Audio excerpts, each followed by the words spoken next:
Hello friends, welcome back to my YouTube channel the Sonam stories. आप सभी का स्वागत है मेरे व्लॉग में। और आज की स्टार्टिंग हो रही है मॉर्निंग की साबूदाना बनाने से, जिसको आप सभी लोग साबूदाना या साबूदाने की खिचड़ी बोलते हैं। तो ऐसा कोई उपास तो नहीं था हमारा, ना मेरा ना घर में किसी और का, बट मेरा मन किया कि बहुत दिनों से साबूदाने की खिचड़ी नहीं खाई है, तो सोचा कि बना लेते हैं सुबह सुबह। और मैंने ना अपने हस्बैंड को कल रात में बताया भी नहीं था कि मैं आज क्या बनाने वाली हूँ, क्योंकि उनको साबूदाने की खिचड़ी जो है वो बड़ी अच्छी लगती है। तो मैंने सोचा उनको सरप्राइज़ दे देते हैं। तो मैं क्या करती हूँ, सबसे पहले ना मूंगफली को पहले ही तल लेती हूँ और तल के ना निकाल के सेपरेट प्लेट में रख लेते हैं। इससे क्या होता है ना, मूंगफली जब आप जीरे और राई के साथ डालते हो या फिर आप मिर्च के साथ डालते हो तो वो फूल जाती है, उसका टेस्ट अच्छा नहीं आता है। ट्रस्ट में, अगर आप वैसा ही करते हो तो एक बार मूंगफली को साथ में ना डाल के अलग से तल के निकाल लो, और जब बन जाए तो लास्ट में उसको ऐड कर दो, मिला दो। आपको खुद समझ में आएगा कि टेस्ट अलग होता है। तो जैसा कि मैंने बताया, मूंगफली मैंने अलग कर ली है। फिर मैंने इसमें थोड़ा सा जीरे राई डाली, और जो मिर्च काटी थी, हरी मिर्ची इसमें अच्छी लगती है तो हरी मिर्च मैंने इसमें ऐड कर दी थी। और प्याज वगैरह इसमें अच्छी नहीं लगती है, सो डोंट ट्राई इट। सिर्फ इसमें आलू डालिए और टमाटर डालिए। तो आलू भी मैंने बहुत ज़्यादा पतले नहीं काटे थे और बहुत ज़्यादा मोटे भी नहीं काटे थे, 2 आलू मैंने इसमें काट के रख लिए थे बड़े बड़े। और आलू के बाद ना मैं इसमें 3 टमाटर डाल रही थी, क्योंकि टमाटर बहुत अच्छा लगता है साबूदाने की खिचड़ी में। तो 3 टमाटर मैंने इसको भी ना नॉर्मल चॉप कर लिया था, बहुत ज़्यादा छोटा नहीं, बहुत ज़्यादा बड़ा नहीं। तो टमाटर को चॉप करने के बाद जब तक हमारे आलू हो रहे, आलू अच्छे ना पक जाने देना, कच्चे मत रहने देना, नहीं तो ना मज़ा नहीं आता है। तो आलू जब तक हो गया था तो टमाटर हमने काट के उसमें ऐड कर लिया। अब उसको थोड़ा सा ढक देंगे ताकि टमाटर अच्छे से हो जाए। और टमाटर को ना पूरा, मतलब प्योरी टाइप मत होने दीजिएगा कि पूरा पक जाए। और वो ना जब थोड़ा सा ही पका रहे ना, उसी समय आप उसमें साबूदाना ऐड कर लीजिएगा, बहुत ज़्यादा मत पकाइएगा। यहाँ पर ना मैं सीज़र की हेल्प से धनिया काट रही थी, क्योंकि सीज़र लेकर तो आ गई थी, बट वो ना चलने में अभी इतनी टाइट है ना कि हाथ बहुत ज़्यादा मेहनत करवाते हैं। तो फिर भी मैंने सोचा कि जब तक यूज़ नहीं करेंगे तब तक वो रमा नहीं होगी, तो इसलिए मैंने सोचा कि बीच बीच में हम कैंची का भी उपयोग करते रहें। तो धनिया यहाँ पे काट लिए, और टमाटर जो है ना वो हो गए हैं, हल्के हल्के हो गए हैं। तो मैं क्या सोच रही हूँ कि अब इसमें मैं साबूदाना ऐड कर देती हूँ। और देखो भाई, अभी हम उपवास का खाना तो बना नहीं रहे हैं, सो यू कैन ऐड हल्दी। क्योंकि मम्मी लोग बोलती हैं कि हल्दी हमेशा डालनी चाहिए, भले आप एक पिंच ही क्यों ना डालो, क्योंकि बिना हल्दी का खाना हमारे यहाँ तब बनता है जब किसी की डेथ होती है, जब हम 10-12 दिन खाते हैं ना बिना हल्दी का खाना। तो जब तक नेसेसिटी ना हो, मतलब ऐसे ज़रूरी कि हल्दी नहीं डालना है, तब तक आप कोशिश करो कि जो भी खाना आप बनाओ भले इतना साफ डाल दो। जैसे उपवास होता है तो उपवास में हम हल्दी नहीं लेते हैं, तो उसमें हम नहीं डालते हैं। और यहाँ पे नमक मैं अपना नॉर्मल नमक यूज़ कर रही हूँ। अगर आप इसको उपवास के लिए ट्राई करोगे देख के रेसिपी, तो आप हल्दी नहीं डालो, और नमक अगर डाल रहे हो तो नमक की जगह आप सीधा नमक यूज़ करो। और सेम डिश को आप ना उपवास में यूज़ कर सकते हो आराम से। तो यहाँ पे मेरे घर में थोड़ा स्पाइसी खाना पसंद करते हैं, तो मैंने मिर्च अच्छी भर भर के डाल दी थी, लाल मिर्च, और धनिया पाउडर डाल दिया था। इससे क्या होता है ना, जो हमारा साबूदाना है जो खिला खिला भी है, बिल्कुल ऐसा नहीं है, मेरा साबूदाना कभी ना ऐसा चिपका चिपका नहीं बनता, क्योंकि मैं एक तो ज़्यादा तेल यूज़ नहीं करती हूँ, और दूसरी बात साबूदाने को ना जब हम पानी में रात भर के लिए रखते हैं, सोख करके रखते हैं, तो उसकी भी ट्रिक होती है, पूरा भरना नहीं चाहिए। जितना साबूदाना होता है ना उससे थोड़ा सा 1 इंच भी नहीं बोलूँगी, आधा इंच ऊपर पानी रखो तो बहुत खिले खिले साबूदाने बनते हैं। और यहाँ पर थोड़ी देर आप पकने दो, 10 से 15 मिनट उसको डालने के बाद सारे मसाले, तो बड़े अच्छे से पूरे मसाले मिक्स हो जाते हैं साबूदाने में। और उसके बाद जब वो अच्छे से पक जाए ना, तो उसमें आप बाकी जो भी चीज़ें ऐड करना चाहते हो वो कर सकते हो। कई लोग तो बहुत सारी चीज़ें यूज़ करते हैं। अगर आप उपवास के लिए यूज़ कर रहे हो ना, तो इसमें आप क्या कर सकते हो, आलू के जो चिप्स हम घर में बनाते हैं ना, तो उनको क्रश करके इसमें डाल सकते हो। कई लोग उपवास वाली फलाहारी जो नमकीन लेकर आते हैं वो ऐड कर देते, बहुत अच्छा लगता है। और कुछ लोग इसको दही के साथ भी खाना पसंद करते हैं। तो यहाँ पर मैंने इतना सब तामझाम नहीं किया था, जस्ट फॉर ब्रेकफास्ट मैंने बना लिया था। और जैसा कि आपने देखा, मैंने मूंगफली ऐड कर दी, और धनिया पाउडर नहीं, सॉरी, धनिया उसमें ऐड कर दी। देखने में ही अच्छी लग रही है, और ट्रस्ट में बनी भी बहुत अच्छी थी। मैंने पापा जी को खिलाई, इनको खिलाई, मैंने खाई, और हमारे यहाँ सामने रेखा भाभी रहती है, वो आ गई थी उस समय। तो हमारे खाने के टाइम पर, तो हमने उनको भी टेस्ट कराया, तो उन्होंने भी बोला कि सोनम कुछ बनाए और अच्छा ना बने, ऐसा नहीं हो सकता है। तो ये तारीफ़ वो करके गई थी, मैं अपने हाथ से नहीं बोल रही हूँ कि मैं अपने तरफ से कुछ कुछ बोल रही हूँ। और यहाँ पर बस मैं प्लेट लगा के अब सबको एक एक करके दे ही रही थी। और राशन का सामान ज़्यादा नहीं लेकर आई थी, मैंने बताया था ना मेरी तबीयत ठीक सी नहीं लग रही थी, तो मैं नहीं गई थी राशन लेने के लिए, पापा लोग गए थे। तो ये देखो यहाँ पे सबसे बड़ी गलती कर दी उन्होंने ना दाल का पैकेट ही फाड़ दिया था। तो फिर मैंने एक कंटेनर में रखा, सूजी लेकर आए थे और किशमिश मंगाई थी मैंने, मूंगफली मंगाई थी, मसूर की 1 किलो दाल मंगाई थी। यहाँ नमक के 2 पैकेट थे जो 1 पैकेट में ऑलरेडी भर चुकी थी। यहाँ पर चने थे और मैदा था और 10-12 किलो आटा और 10-12 किलो चावल था। इससे ज़्यादा मैं महीने भर के लिए नहीं बुलवाती हूँ, कीड़े लगवाने के लिए और सड़ने के लिए और फेंकने के लिए। मतलब मेरी आत्मा ना रोती है कसम से, अगर मैं अपनी कोई भी चीज़ अगर फेंकती हूँ ना तो मुझे बहुत बुरा लगता है। इसलिए ना मैं हमेशा आप लोगों को बताती हूँ कि मैं एक रोटी तक मैं एक्स्ट्रा नहीं बनाना चाहती, क्योंकि जनरली हमारे घर के बड़े बूढ़े बोलते हैं कि चलो बच रही है तो गाय को दे दो, बचा हुआ क्यों खिलाना। अगर हमारे मन में भाव है उनको खिलाना ही है, हमको गौ माता को या कुत्ते को किसी को भी देना ही है, तो कुत्ते को तो खैर बोलते हैं लास्ट रोटी देनी चाहिए, पर अगर गाय को आप खिला रहे हो तो पहली रोटी दो, ताज़ा रोटी दो, है ना। मतलब ऐसी रखी रखाई बासी रोटी मेरा देने का मन कभी नहीं करता है। और यहाँ पर मैं रख रही थी सामान धीरे धीरे करके। क्या हुआ था, डीमार्ट से अगर आप ना सूजी ला रहे हो तो ओपन वाली सूजी मत लाना। मैं 2 बार लेकर आई हूँ, दोनों बार मेरी सूजी 1-1 2-2 किलो ना ख़राब हुई है और मैंने फेंकी है। और ट्रस्ट में 5 से 6 दिन के अंदर उसमें कीड़े लग जाते। तो इस बार मैंने ना इनसे बोला था कि पैकेट वाली सूजी लेकर आना। और यहाँ पर मैंने दाल भर दी थी, राहर की दाल बिल्कुल ख़त्म ही हो गई थी। आपने देखा एक कटोरी में सिर्फ इतनी सी बची थी, और मुझे राहर की दाल बहुत पसंद है तो वो रहनी ही चाहिए स्टॉक में। हालांकि मेरे यहाँ पे ऐसा नहीं है हार्ड एंड फास्ट रूल ससुराल में कि राहर की दाल ही बननी है डेली।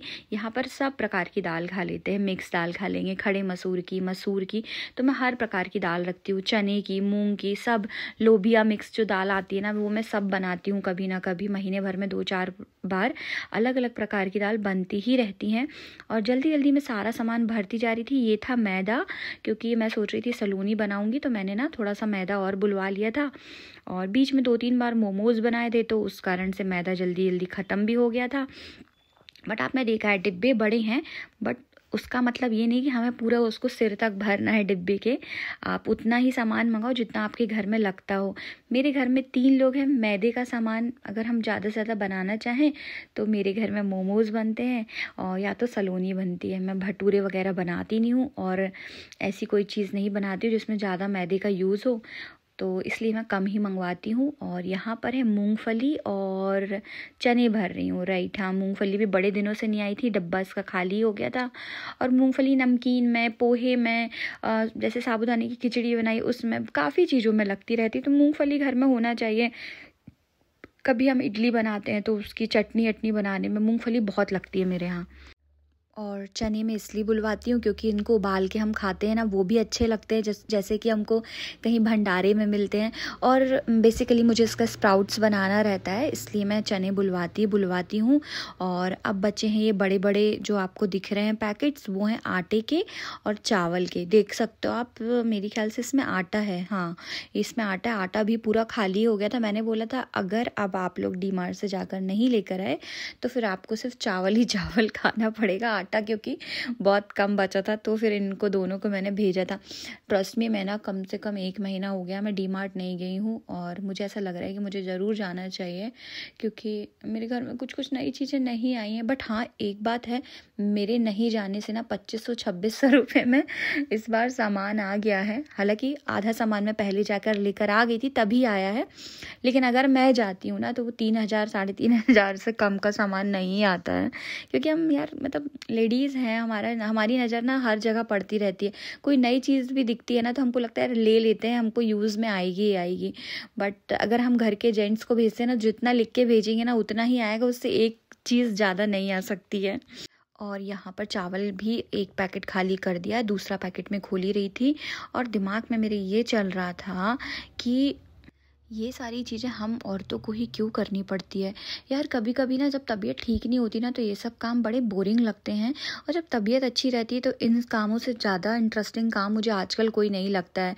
हालांकि बिफोर मैरिज ना मेरी मम्मी लोग इतना टेंशन में रहती थी, बोला करती थी कि पता नहीं तुम्हारी शादी के बाद क्या होगा, कैसे करोगी काम, कैसे घर संभाल पाओगी, क्योंकि उन्होंने हमेशा मुझे देखा था कि मैं एक मतलब किचन से बहुत दूर रहने वाली लड़की थी। खाने के नाम पे मुझे ना सिर्फ पोहा बनाना आता था और थोड़ी बहुत चीज़ें ऐसी छुटपुट बना लिया करती थी। मतलब मुझे दाल चावल का भी रेशियो नहीं पता था कि दाल में कितना पानी डालना है और चावल में। यहाँ पर पूरा मैश पड़ा हुआ, उसको क्लियर किया और थोड़े से चने बच गए थे, पूरे आ नहीं रहे थे डिब्बे में, तो मैंने सोचा मैं इनको फुला देती हूँ, कल मैं इसके चने बना लूँगी उबाल के, तो अच्छा लगेगा वो भी नाश्ता। तो वही मैंने इनको ओवरनाइट सोक करने के लिए रख दिया था। थोड़ा सा पानी ले लो कंटेनर में, जितना पानी लेना हो, इसमें कोई रेशो नहीं होता है, और उसमें ना आप चने भिगा दो। यहाँ कैमरा सेट नहीं हो पाया था तो बिल्कुल कॉर्नर में आपको दिख रहा है क्या हो रहा है। फिर मैंने बाद में रियलाइज़ किया कि ये तो बहुत कॉर्नर में, तो मैंने इसको साइड में रखा यहाँ पे। और ये देखो यहाँ पे आ गया है छोटू सा कीड़ा। इतना साफ़ सफाई से रखो बट फिर भी कीड़े मकोड़े आ ही जाते हैं, तो मैंने इसको जल्दी से भगाया था। मैंने इसको भग ही नहीं रहा था। और फिर मेरा सबसे सही काम होता है, मैं सीधे सिंक में डालती हूँ, जैसे सिंक से ये बाहर हो जाए, क्योंकि मैं इधर उधर करती हूँ, डस्टबिन में डालती हूँ ना, ये कीड़े मकोड़े फिर कहीं ना कहीं तो फैल ही जाते हैं। साइड में आप रखे देख रहे थे ना, 3 पैकेट रखे थे, तो ये रखे थे किशमिश के, नमक के और मसूर की दाल के। तो एक नमक का पैकेट मैंने ऑलरेडी भर दिया था, दूसरा बचा हुआ था, तो मैंने सोचा दूसरा भी भर ही देती हूँ, इसमें आ ही जाएगा। इतना सारा काम ना मैं खुद ही करने लगी हूँ। कभी कभी मुझे खुद पे ही बिलीव नहीं होता है। इवन जो मेरी बेस्टीज़ हैं, क्लोज फ्रेंड्स हैं ना, उनको भी देख के लगता है कि मतलब how much you are changed, कि लगता ही नहीं है कि वही सोनम है जो हमारे साथ कॉलेज में थी, ऑफिस में थी। तो मुझे भी कभी कभी लगता है, और I think these are the phases of your life. हम हमेशा एक से नहीं होते हैं। और मेरी बेस्टी है रितु, वो तो मुझे हमेशा कहती है कि तेरे पता नहीं कितने रूप हैं तो मतलब सब कुछ कर सकती है। कभी कभी ये लगता है लड़ भी लेगी, शांत भी रहती है, घर का काम भी कर लेगी, बाहर का काम भी कर लेगी, जो तुझसे बोलो तू सब कर लेती है। तो मैं कहती है मैं तेरी बेस्टी होके भी मुझे कभी कभी लगता है कि मैं तुझे अच्छे से नहीं मतलब पूरा नहीं जानती हूँ। और यहाँ पे सारे काम ख़त्म करने के बाद हो गई थी रात, और मैंने सोचा था कि आज मैं बड़ा थक गई हूँ, तबीयत ठीक नहीं लग रही थी क्योंकि, तो मैंने सोचा आज सिंपल स्वीट्स सी चीज़ बनाती हूँ। आप भी ऐसा कर सकते हो जब आपके पास ज़्यादा चीज़ें ना हो। अभी विंटर का टाइम चल रहा है, सर्दियों का, और आपको मटर ज़रूर मिलेंगे। तो आपके पास अगर मटर छिले छिलाए रखे रहते हो तो आप ऐसा कर सकते हो। सब्जी में, पोहे में तो हम डालते ही डालते हैं, इवन दाल में भी कभी कभी हम डाल लेते हैं। तो आप क्या करो, सिर्फ प्याज काटो एक छोटी सी, और थोड़ी सी मटर ले लो और थोड़ा सा टमाटर ले लो चॉप करके, है ना। और इसकी बढ़िया सी एक ना कढ़ाई में चटनी बना डालो, बड़ी अच्छी लगती है। मैं कभी कभी जब मेरे पास टाइम नहीं होता तो मैं ऐसा ही करती हूँ। तो यहाँ पर मैंने वही बेसिक जीरा राई मिर्ची डाली अपनी, और उसमें थोड़ा सा प्याज डाल दिया था। प्याज जैसे ही पका तो उसके बाद मैंने उसमें डाल दिया था मटर, और मटर जैसे ही पक गया था तो उसमें डाल दिया था मैंने टमाटर। और हाँ, आप इसमें हल्दी धनिया मिर्ची डालना मत भूलिएगा। और अगर आपके टमाटर ज़्यादा खट्टे नहीं हो तो उसमें थोड़ा सा अमचूर पाउडर डाल दीजिएगा। अगर आपके घर में कोई ऐसा है कि जिसको मतलब हड्डियों में दर्द वर्द होता हो तो अमचूर पाउडर स्किप करके आप नॉर्मल ही रहने दीजिएगा। थोड़ा सा गरम मसाला उसमें डाल लीजिएगा, बहुत अच्छी लगेगी चटनी। हालांकि मेरे साथ क्या हुआ था, मैंने ना चटनी रख के मैं ना अपने कमरे में कोई दूसरा काम करने लगी थी, तो वो कुछ ज़्यादा ही घुल गई थी बनते बनते। उतना नहीं करना है जितनी आपको इसमें दिखाई देगी।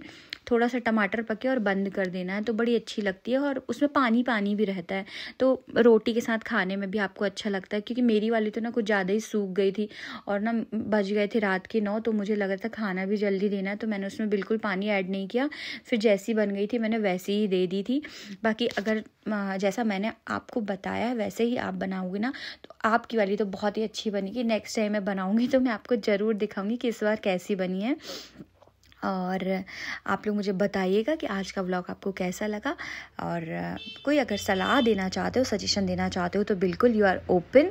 एंड मैं आपसे बस यही कहना चाहूँगी कि जिस तरीके से आप लोग प्यार देते आए हो, सपोर्ट देते आए हो, प्लीज़ देते रहिएगा। भले 100-200 व्यूज़ आते हैं, कोई बात नहीं, कभी ना कभी तो हमारी भी किस्मत चमकेगी, कभी ना कभी हमारे वीडियोज़ में भी 1000 व्यूज़ एटलीस्ट आने लगेंगे।